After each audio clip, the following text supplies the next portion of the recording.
Linggo po sa bawat isa. Good morning. Yan. Praise the Lord. Yan. At muli bumabati po ako, Happy Extended Father's Day. Yan. Sa ating lahat, sa mga katatayan dahil hindi po tayo nakapag-celebrate last week. So, I hope ang bawat isa ay napagpala sa ating worship singing sa Panginoon, worshiping through singing sa Panginoon. And now let us prepare our hearts for receiving His message. And before we start, let's all pray. Lord, Heavenly Father, we thank you, we praise you, Lord. Salamat, Panginoon, dahil muli kami ay naririto, Panginoon, sa iyong harapan upang tumanggap ng iyong salita, Lord God. At dilangin namin, Panginoon, ang iyong salita ay patuloy na magbibigay sa amin ng pagpapala sa buhay na ito, Lord. And we pray that you will continue to pour us, Lord God, wisdom na nagmumula sa iyo as we receive your message. And we pray that your word will continue to manifest in our lives. At ito ay magsilbing gabay, Panginoon, sa aming buhay. At ito ay may bahagi rin namin sa iba, Panginoon.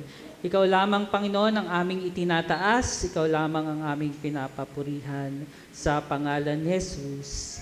Amen. Amen. So yung pong ating message for today ay isinunod ko lang po doon sa ating MTM scripture. So for today, ang ating pong scripture is in the book of Judges, chapter 6. Yan. Medyo mahaba po yung scripture. Yung ibang verses po ay i-skip na lang natin. I just would like to highlight some of the key points na I believe ay magbibigay sa atin ng gabay as we walk forward kasama ang ating Panginoon. And as Christians, we need to conquer evil and bring God's grace to other people. Amen. Kailangan po natin yan. And to this church, to our friends, to our families, na seems difficult, very difficult, knowing that parang how small tayo, how weak, and how mistake-prone tayo as tao. Dahil madalas, aminin natin, we are madalas nagkakamali. Prone tayo in committing mistakes, committing sins in our life. Though yung story po ng Judges 6 is about deliverance, I hope this will inspire us kung ano po yung dapat nating gawin so that we would know how to rely on God to obtain victory sa kanyang pangalan. Hindi para sa ating sarili, but in the name of Jesus. So, to appreciate po yung Judges 6, yung pong pinakang last sentence nung previous chapter, pinakita po doon that at the end of chapter 5, that Israel had experienced time of peace for 40 years. 40 years. But this time of peace, of course, did not last doon sa pag-open ng Judges chapter 6. Why? Because bumalik sila sa mga paggawa ng masama, doing evil in sight of our Lord. So, in chapter 1, nakasulat po dyan, the Israelites did evil in the eyes of the Lord, and for 7 years, He gave them into the hands of Midianites. So the Lord gave His people into the hands of Midian, mga Midian, for 7 years. And because the power of Midian was so oppressive, the Israelites prepared shelters for themselves in mountains or mountain clefts, caves, and strongholds. So yung Midian was overpowering during that time sa Israel, that ganun siya ka-severe, yung mga yung Israel, they have to make shelters, hiding places doon sa mountains and caves. So ganun ka-severe yung situation nila. And in verse 3, whenever the Israelites planted their crops, the Midianites, Amalekites, and other eastern people invaded the people. So there was also economic devastation during that time. And whenever the Israelites planted their crops, the Midianites and Amalekites, and yung other people, part of the eastern, would invade and ruin everything, yung mga crops nila. So can you imagine, doing all the hard work, pagpa-plant ng crops nila, yun yung ikinabubuhay nila, and then susugurin na lang sila or they will be attacked by other people. And then it will be ruined. No? Ganon yung severity ng situation nila during that time. Even yung mga livestock nila, binanggit po dyan in verse 4, they camped on the land and ruined the crops all the way to Gaza and did not spare a living thing for Israel, neither sheep, nor cattle, nor donkeys. They came up with their livestock and their tents like swarms of locusts. It was impossible to count them on their camels. They invaded the land to ravage it. So talagang sirang-sira. No? It was into waste. So makikita natin dyan talagang they also killed the livestock and as they attacked, they laid waste in the land. So yan yung setting nila during that time. And the Midian, verse 6, Midian, impoverished the Israelites that they cried out to the Lord. So the people of Israel were brought low, because of the Midian's attack. And hindi lang basta they were brought low economically, physically, and even emotionally during that time. During yung attacks na ginagawa sa kanila ng mga Midian and other tawag ba doon? Parang clan during that time. Pero sometimes we fail to see yung character ng Panginoon in this setup or in this scenario. Yung important na character ng ating Panginoon.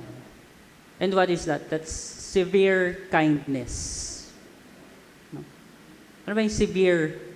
Parang medyo negative, severe na kindness pa. So, severe kindness. Medyo strange pakinggan, pero yung, how can severity be kind? How can it be kind?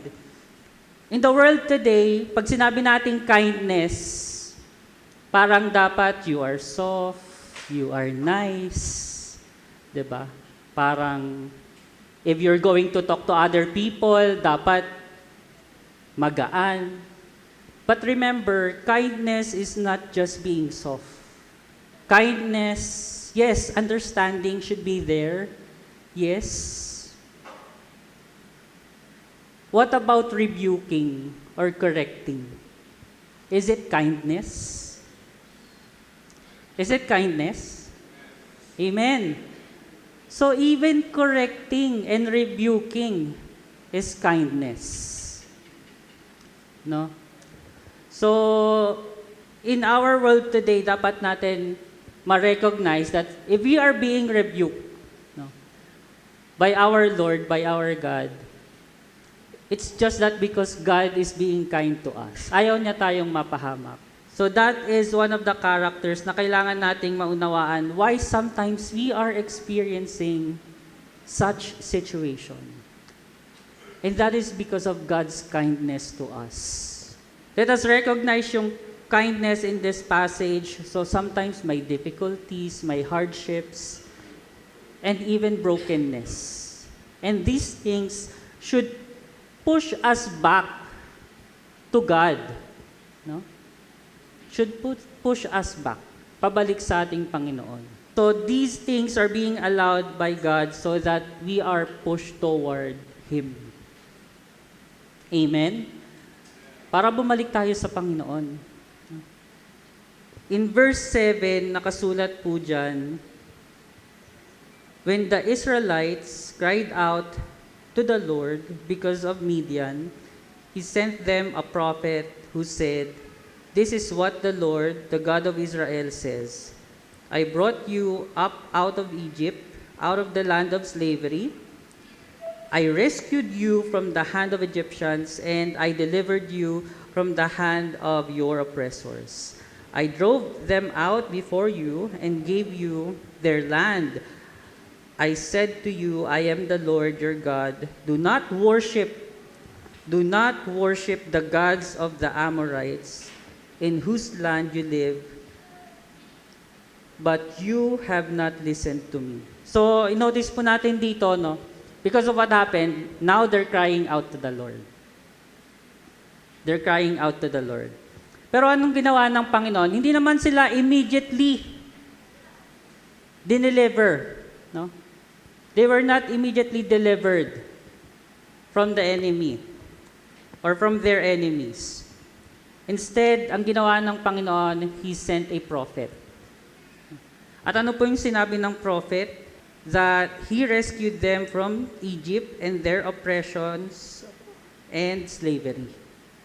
So, iniligtas sila. So, it was a reminder from the Lord. No? God told them that do not worship the gods of the land in which they lived. But, anong sabi po dyan? Ang sabi? You have not listened to me. You have not listened to me. So there was an issue of idolatry. No?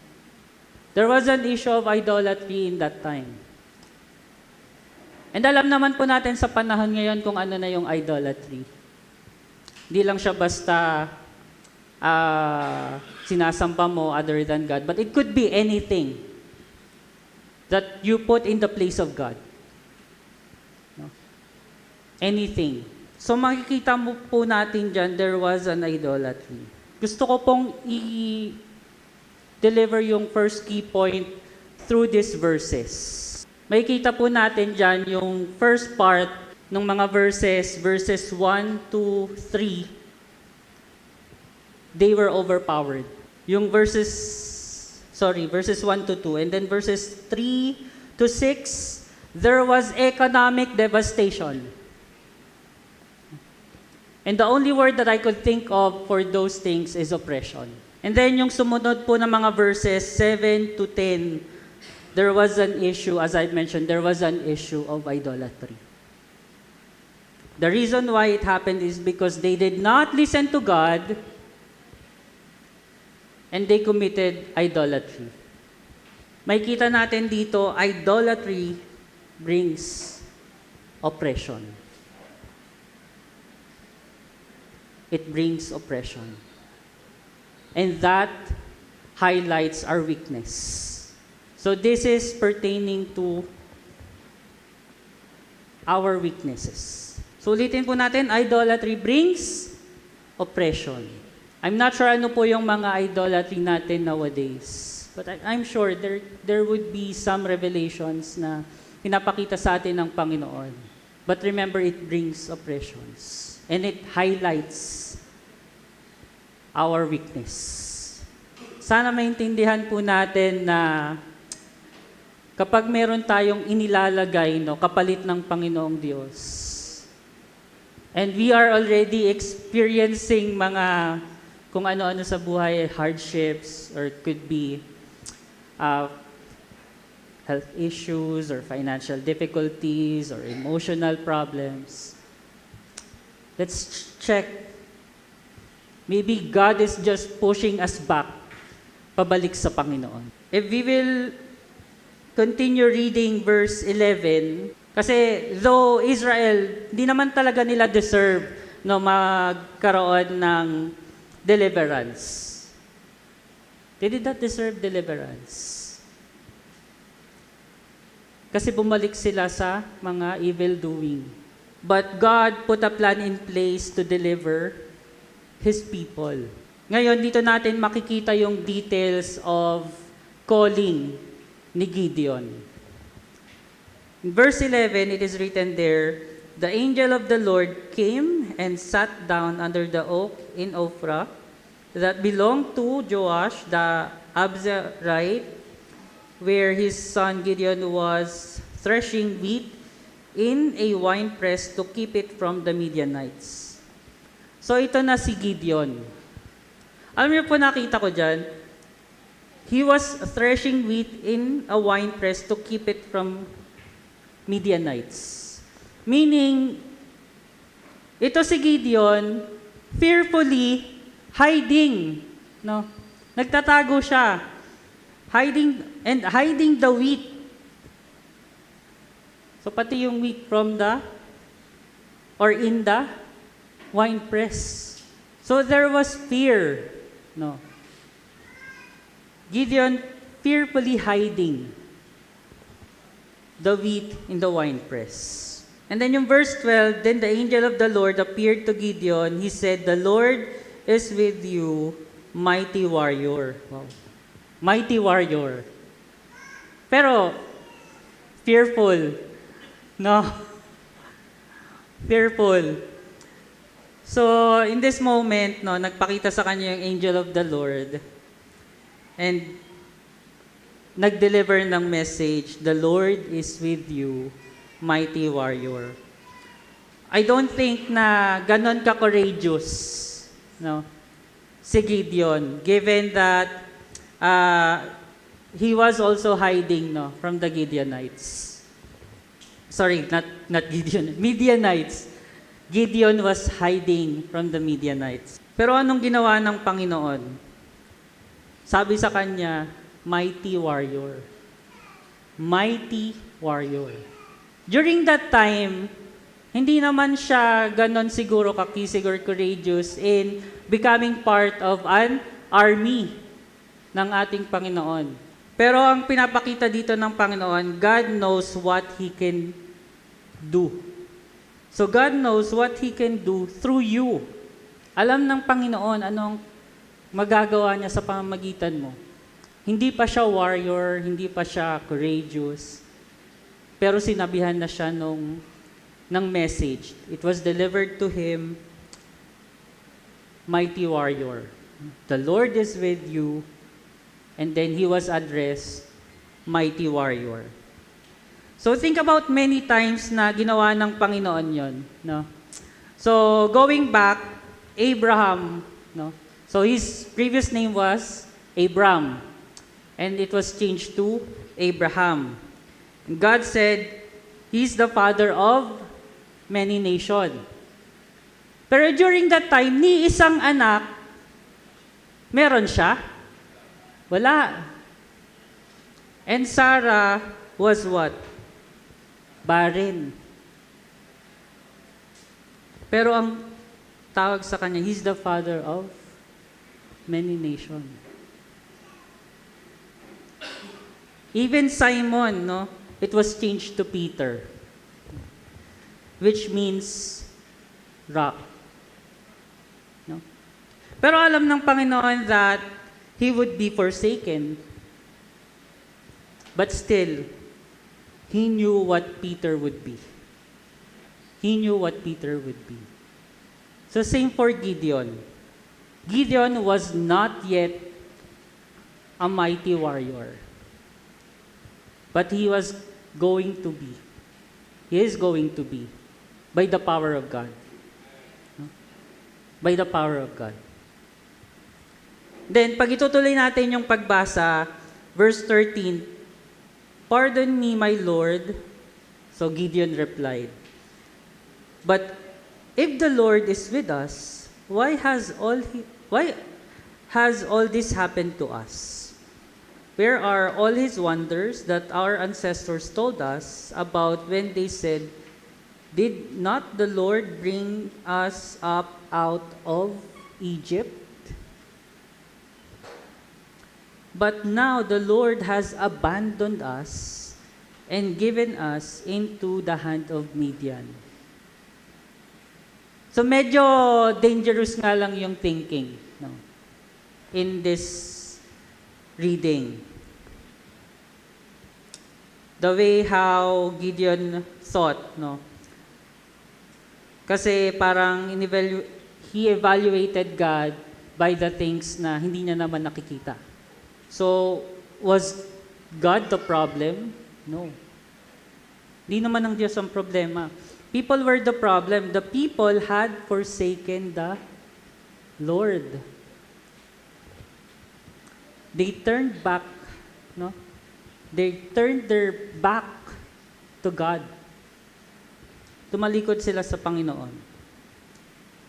So, God did not just randomly, parang ginusto na lang ng Panginoon na i-abandon sila. No. It was His people who turned their back to God. And they did not see that God was at work. Hindi rin nakita ni Gideon, no? He was questioning. Parang sinasabi niya, so why is this happening? No? Why is this happening? Just because you cannot see, things, does not mean God is not working. Kumikilos ang Panginoon sa buhay natin, even if we're not able to see it. God is working in our lives. In verse 14, pinanggit po dyan, the Lord turned to him and said, "Go in the strength you have and save Israel out of Midian hands. Am I not sending you?" Hinighlight ko po dyan yung go in the strength you have. Medyo off, no? Sabi ng Panginoon, go in the strength you have. Hindi ba dapat sa strength ng Panginoon? Pero sabi ng God, go in the strength you have and save Israel out of Midian's hands. Am I not sending you? So, ano yung pinapakita ng Panginoon? No? Ano sasabi ng Panginoon dito na sa strength ni Gideon? Anong ginagawa ng Diyos in this situation? Makikita po natin yung sagot dun sa next verse. Sabi po dyan, "Pardon me, my Lord," Gideon replied. "But how can I save Israel? My clan is the weakest in Manasseh, and I am the least in the family." So, si Gideon, he did not respond by saying that he has the strength or he has the ability, to do what God was asking. Rather, ang sabi niya diyan, his clan, yung family niya, his clan was what? The weakest. The weakest. And he was the least in the family. Nung binasa ko po yung Tagalog, so, syempre, weakest, pinaka-mahina. Tapos least, parang pinaka-hamak. Pinaka-aba. So, kabilang ka na doon sa weakest family, tapos ikaw pa yung least. No? So, kumbaga sa exam, ikaw na yung itlog.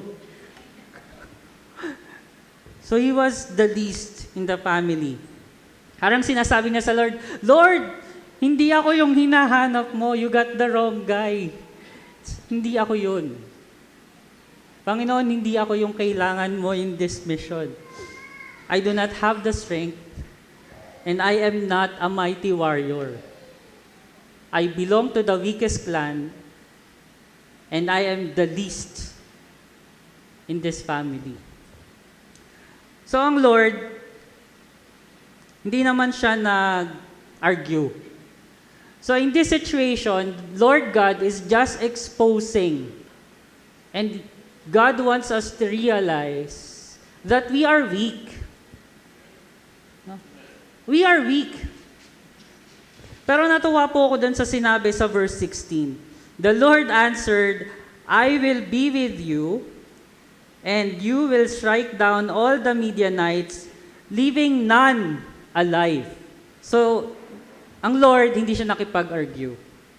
Si Gideon, in-acknowledge niya, no, that he was weak. Mahina siya.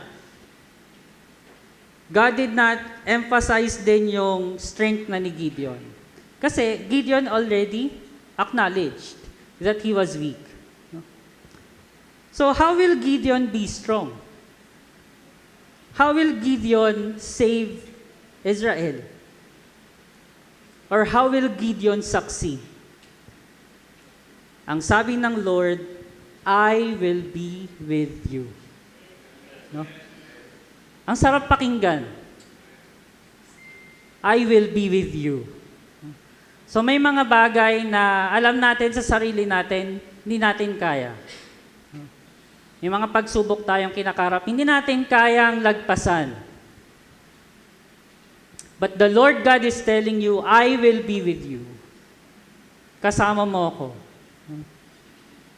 Sasamahan kita. Lalakad tayo. Kasama mo ako. So may mga pagsubok tayo sa buhay, titignan natin yung sarili natin, no, we cannot do it.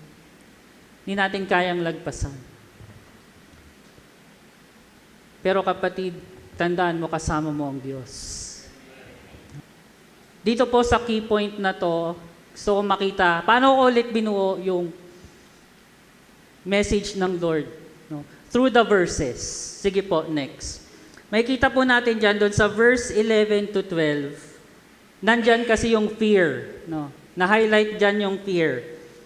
Kasi sabi dyan, so Gideon was hiding. No? So there was fear. Tapos, may kita natin dyan, verse 13. Doon siya nagsimulang magtanong, but if the Lord is with us, why has all this happened to us? Tapos sabi niya, but now the Lord has abandoned us and given us into the hand of Midian. So there was doubt. So there was fear and then there was doubt. Again, highlighting yung weakness ni Gideon. But verse 14, though sinabi dito na go in the strength that you have, nakita ko po diyan na sabi, am I not sending you? So there was a command.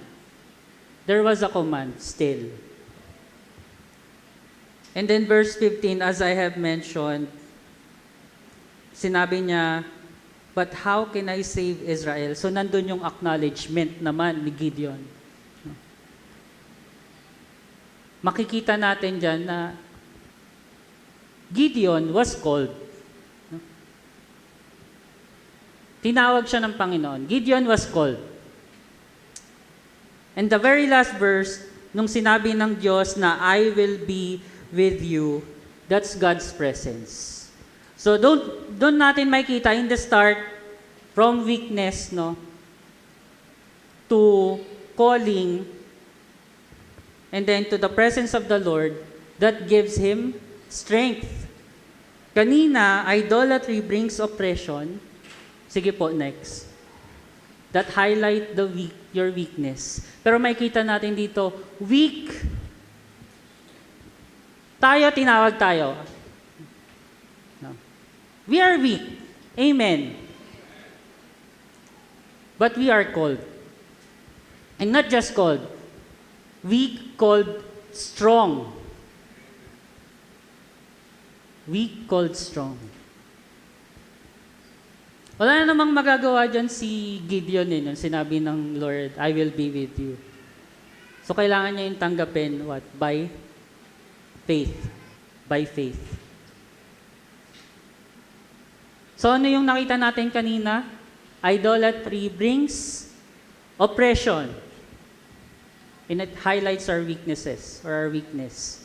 No? We are weak. Pero dito sa scripture na to, this part of the scripture is saying, we are weak, yes, but we are weak called strong. Amen. We are weak called strong. At pangahawakan natin yun by faith because God is with us. And then if we're going to read, medyo tatalunan ko na po yung ibang verses. Because that was parang offering to the Lord naman. And we also have tackled na rin before, God as our peace. Talon po tayo sa verse 25. Kasulat po dyan, ito na yung moment of truth. No? Yung command kay Gideon, yung kailangang gawin ni Gideon, yung kailangang kaharapin ni Gideon. Sabi po dyan, that same night, the Lord said to him, take the second bull from your father's herd, the one 7 years old. Tear down your father's altar to Baal, and cut down the Asherah pole beside it.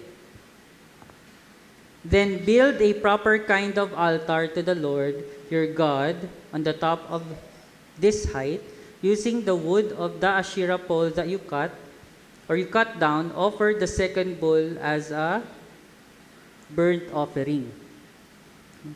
So ito na yung moment of truth ni Gideon. No? Kailangan niya nang gawin yung inuutos sa kanya ng Panginoon.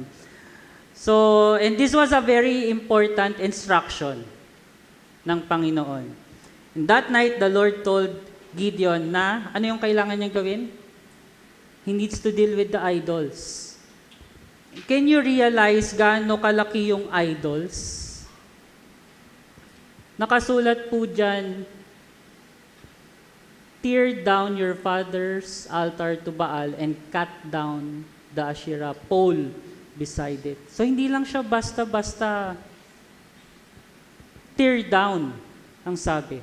So hindi lang to basta maliit lang na kayang pabaksakin ng ganun-ganun na lang. Baka may mga idols tayo in our lives. Nalalakihan tayo masyado. Hindi natin alam paano natin aalisin sa puso natin or sa buhay natin or sa sistema natin. But remember, if God is with you, you will be victorious sa pangalan ng Panginoon. So, ginawa nila, verse 27, so Gideon took 10 of his servants and did as the Lord told him, but because he was afraid of his family and the townspeople, he did it at night rather than in the day or in the daytime. So, ginawa nila gabi. So, they went and did this at night. Because he was what? He was afraid. He was afraid of his family and the people of the town kung gagawin nila yon during the day. No? So, ganito siya ka-severe during that time na kailangan niyang katakutan yung mga tao kapag ginawa niya yung ikinocommand or iniuutos or pinapagawa sa kanya ng Panginoon. That's how the situation was. Ganon siya ka-worse during that time. He knew that he would be in big trouble. No? He will be in big trouble kapag ginawa niya yon. Sa verse 30 makita natin pero mamaya na even the people said, yung people of the city said that Gideon must die. Sa verse 30. So, it takes courage to bring down idols. It takes courage to bring down idols. Hindi ko alam kung ano man yung idols talaga natin right now. Worries, addiction, sugal, bisyo, baka trabaho, we're putting our work in place of God. So it takes courage. Hindi ko naman sinabing wag na kayo magtrabaho or, di ba? But if it's already taking the place of God, need to check ourselves. We need to do something. Kailangan natin ng word ng Lord. Every day, kailangan natin ng word ng Lord para bumalik tayo sa Panginoon. I'm not sure if you're experiencing it, but kapag tumatagal na, na hindi ka nakakapagbasa ng Bible, parang napapasukan ka ng mga, ang tawag doon? Yung mindset mo, no? Yung mindset mo sa trabaho, mindset mo sa pamilya, how you would react to certain situations. So we need the Word of God. And we need it para magkaroon tayo ng courage to remove the idols in our lives. So makikita natin dyan in verse 28, in the morning, when the people of the town got up, there was Baal's altar demolished, with the Asherah pole beside it cut down, and the second bull sacrificed on the newly built altar. And they asked each other, who did this? So nagawa na ni Gideon, no? Yung pinapagawa ng Panginoon. Nagawa na niya. When they carefully investigated, they were told, Gideon, son of Joash, did it. So, nalaman na si Gideon yung gumawa. Sige, next po. The people of the town demanded of Joash, ito na po yung binanggit ko kanina, bring out your son, he must die, because he has broken down Baal's altar and cut down the Asherah pole beside it. Tapusin na natin hanggang 32. But Joash replied to the hostile crowd around him, are you going to plead Baal's cause? Are you trying to save him? Whoever fights for him shall be put to death by morning. If Baal really is God, he can defend himself when someone breaks down his altar. So because Gideon broke down Baal's altar, they gave him the name Jerubbaal that day, saying, let Baal contend with him. So nagawa na ni Gideon yung pinapagawa ng Panginoon. And he was successful doing that. So they were able to tear down, no, the idol. May kita po natin, if we're going, sige po, next. If we're going to look at the parang context, kanina, yung verse 25 to 27, talks about yung faith ni Gideon. No? Takot si Gideon. Remember, he was afraid, kaya nga hindi niya ginawa ng araw. Pero may choice ba siya? Well, may choice siya kung talagang, di ba? Pero nagtiwala siya sa Panginoon. Binigay niya yung faith niya sa Panginoon. So nakita natin sa verse 25 to 27, yung faith ni Gideon. And after that, idols, no, were wrecked. Next po. So makikita natin dyan, faith wrecks idols. It wrecks idols. So kailangan lang natin magkaroon ng faith sa Panginoon kung gusto talaga nating alisin yung mga idol natin sa buhay natin, sa puso natin. Kaya lang nakita ko dyan, pwede ulit bumalik doon sa una. Ulitin na naman natin.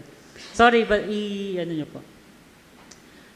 Nilagyan ko siya ng arrow pabalik kasi from idolatry brings oppression, which shows your weakness, di ba? From weak, but we are weak called strong.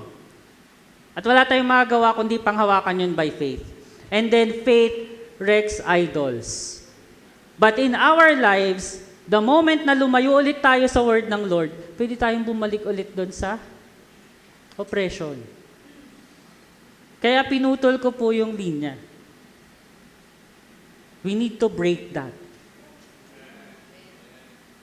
The moment na naalis na natin yung idol natin sa buhay natin, panghawakan natin ang salita ng Diyos, and then we break the cycle. Wag na nating balikan yung mga ginagawa na let go na natin na bagay na nilalagay natin in place of God. Through faith, with the faith that we have, we can wreck idols. Yung pong kasunod niyan, hindi ko na sana i-share kasi medyo mahaba pa din, pero basahin ko na lang po. I just would like to share. Sa 33 hanggang 40, nakasulat po kasi dyan, verse 33, Now all the Midianites, Amalekites, and the other eastern people joined forces and crossed over the Jordan and camped in the valley of Jezreel. Then the Spirit of the Lord came on Gideon, and he blew a trumpet, summoning the Abiezrites to follow him. He sent messengers throughout Manasseh, calling them to arms, and also into Asher, Zebulun, and Naphtali, so that they too went up to meet them. So Gideon, dito may kita natin yung kumilos na. No? Medyo summarize ko na lang po.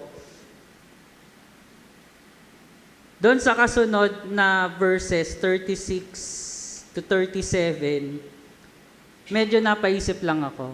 Sabi po kasi dito, Gideon said to God, If you will save Israel by my hands, as you have promised,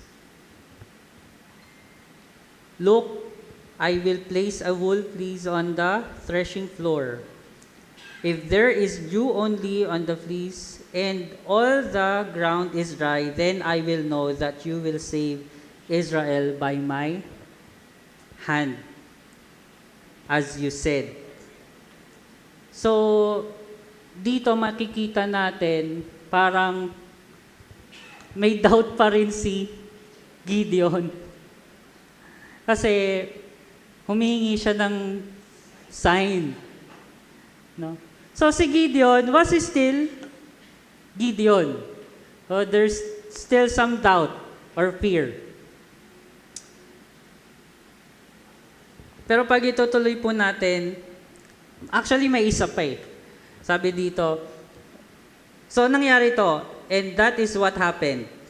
Gideon rose early the next day, he squeezed the fleece and wrung out the dew, a bowl full of water. So na-answer naman. No, na-answer yung signs. Amen. And then Gideon said to God, Do not be angry with me. Let me make just one more request. Isa pa daw, umirit pa ng isa si Gideon. Allow me one more test with the fleece. And sabi, but this time make the fleece dry and let the ground be covered with dew. That night, God did so. Only the fleece was dry. All the ground was covered with dew. So, nasagot ulit. So, si Gideon, oo, may fear, may doubt, pero at the same time naman, no, nag-move forward naman siya. Amen. Nag-move forward naman siya. So the message is not to set out signs, no, and see if God will answer. Hindi naman yon. The message is how God is coming to Gideon in his fear. In his times of fear, in his moment of fear. So, sumasagot ang Panginoon. Kaya kanina, ginawa kong broken na yung line kasi parang nakita ko ulit. Nandun na naman siya so may fear, may doubt. No? Now na alam natin ang salita ng Diyos, mas mapalad tayo ngayon. We are blessed right now that we have the Bible compiled, diba? Let's take the leverage of the Word of God in our lives. God did not condemn Gideon. Hindi naman na-condemn si Gideon sa fear niya. Rather, God was still meeting Gideon or answering sa mga moments ng fear niya to move forward, trusting the Lord. So, God does not parang condemn us if we have fear in our lives. The condemnation starts if you allow that fear to keep you doing God's will. If you allow your fear to hinder you moving forward with God's will. So siguro okay lang magkaroon ng fear, but don't let it stand on your way. Kapag may word sa iyo ang Panginoon, panghawakan natin that God is with us. So, mga tatay, since extended yung ating Father's Day, the book of Judges 6 is not really pang Father's Day. No. Pero, let us apply. No, let us apply yung message ng Lord in our fatherhood. Gusto ko lang pong mag-iwan ng ilang, hindi siya key points I think parang reminder. So this is not really parang pang Father's Day na message, but let us apply. Since nandito na rin naman tayo, mga katatayan, let us apply in our fatherhood, no? A father's role in raising godly children. Nabanggit ni PM kanina during leaders devotion. These are already new generation. It was already a new generation. And yung role natin bilang tatay is important in raising godly children. Ito yung na-miss. No? Ito yung na-miss in this passage na sa verse 1, the Israelites did evil in the eyes of the Lord, and for 7 years, He gave them into the hands of Midianites. Kasi, hindi na ipasa to the next generation. No? Yung faith na meron sila. So this suggests a failure of leadership sa family. No? Na hindi nakapag-transfer ng faith from one generation to another. So as a father, importante po sa buhay natin that we are raising godly children. Amen. Number 2, overcoming insecurity and doubt. So, yung response ni Gideon kanina, parang, pardon me, my Lord, how can I save? Paano kayo save ang Israel? Diba? Ako yung member ng weakest family, and then ako pa yung pinakang least. Sometimes may mga ganun tayo bilang tatay no? Bilang provider ng family, ay, kakayanin ko pa ba? Naku, short ako sa ibibigay ko sa asawa ko this month. Parang gusto kong bumiling laptop, di ako makabiling laptop. So, sometimes bilang tatay, there will be doubts. Pero, katulad nung nabasa natin kanina, panghawakan natin na kasama natin ng Panginoon. Because a father who models humility and reliance sa Panginoon, even in the face of our weaknesses. kaya nating lagpasan lahat ng pagsubok bilang mga katatayan. Amen. Parang mahina. Amen.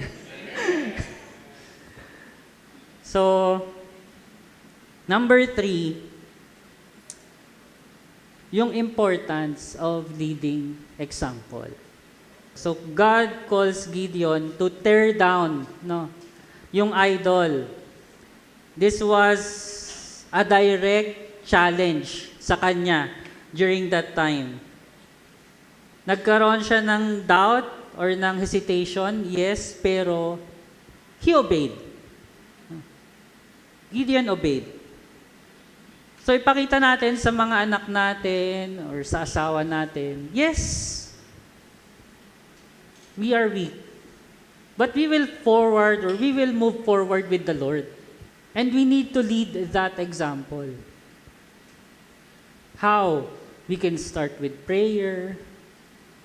We can start with reading the Word of God. Reflect. Diba? MTM. So, lead by example. 5 lang po to. Maikli lang naman. Number 4, building faith and trust. Mahalaga po yan sa atin. Bilang haligi ng tahanan. Si Gideon was, repeatedly asking for signs. Kasi may mga doubt siya or fear. But at the same time, it also shows after getting confirmation, he still trusted the Lord and moved forward dun sa pinapagawa sa kanya.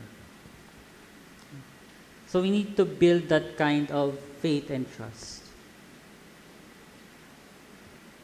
And number 5, protecting and providing for the family. Bilang mga tatay. Yung ultimate mission ni Gideon was to deliver the people, his people. Kasama, of course, ang family niya.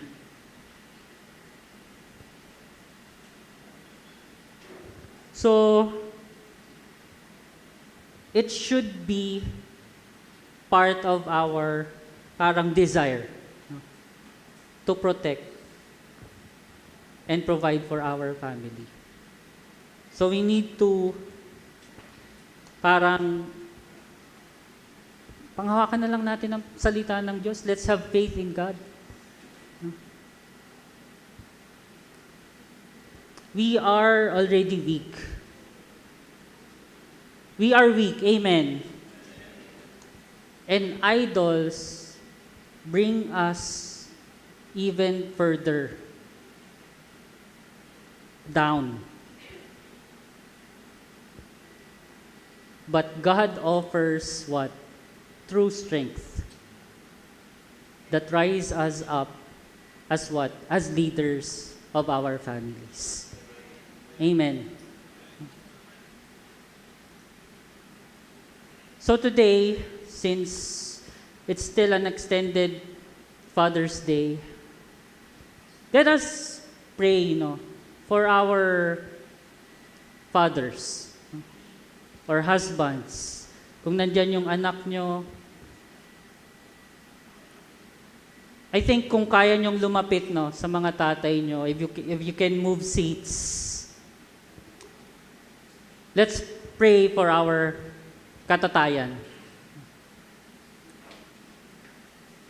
Let's start praying for them na kailangan nila ng lakas, ng wisdom ng Lord, kailangan nila ng protection, kailangan nila ng strength. Let us all stand. And then let's go to mga katatayan na meron tayo in the church. And let's start praying for them. If you have father figures, just in case wala dito yung tatay nyo, or if you have one parent lang na tumatayo both as tatay and nanay, then pray. Pray for them. Let's all pray para sa ating mga katatayan. Yes, Lord, Heavenly Father, thank you, Panginoon. Salamat. Praise you, Lord. Let's close in prayer. Lord, Heavenly Father, we thank you, Lord God, for your message na nagbibigay sa amin ng patuloy na inspirasyon, Lord God, na panghawakan mga pangakong ibinibigay mo sa amin, Lord. Lord, thank you for the lives of all the fathers na narito ngayon, Lord God. And even sa mga taga-subaybay namin online, Lord. And even to the other people, Panginoon, that will be reached ng mensahe na ito, Lord God.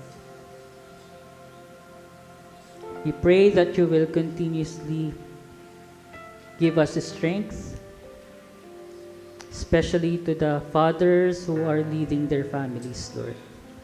Lord, we are weak as alone, Panginoon. Hindi namin kaya. We have fears in life, we have doubts. But Lord, pangahawakan namin yung sinabi mo that you will be with us.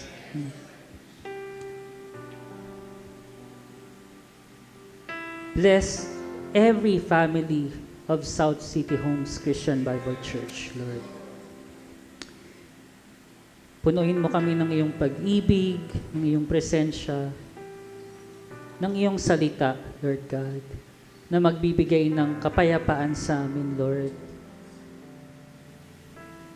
Yes, there are struggles, Lord, in the family and in the lives of the fathers na narito, Panginoon. But we trust in you. We have faith, Panginoon, na ikaw yung aakay sa amin at sa aming pamilya as we move forward, Lord God.